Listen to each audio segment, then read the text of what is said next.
Hey guys, let's talk about the seven-headed beast of Revelation 17. We've already met this guy in previous chapters, but John gives us some more info about him here. Honestly, most of us wish he hadn't, because no one can quite agree on what John is talking about. So let me explain. In chapter 17, we meet the whore of Babylon, and she's riding on this beast with 7 heads and 10 horns. We've already met him back in chapter 13, so we know that he represents evil world rulers. We know that he's full of blasphemy and that he makes war against the saints. And of course, he has 7 heads and 10 horns.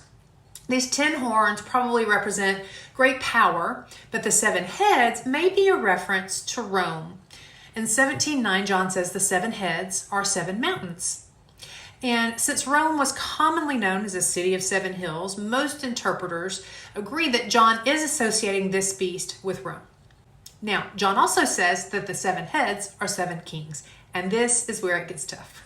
5 of these kings have already fallen, 1 is ruling currently, and 1 will come in the future, but only for a short time. Then there's an 8th, but he belongs to the 7. What?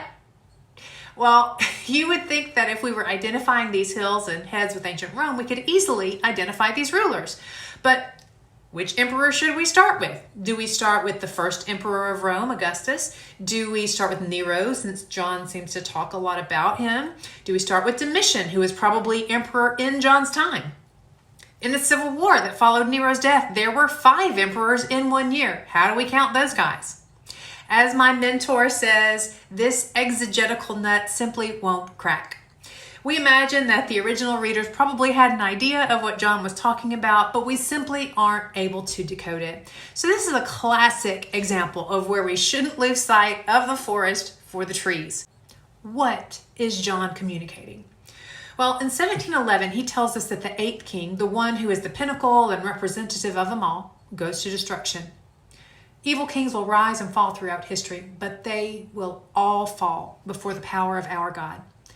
And the harlot riding upon their backs, she probably represents non-governmental, economic, cultural, and religious forces. She isn't synonymous with the beast, but in league with him. But ultimately, the evil rulers devour and destroy even her. Why?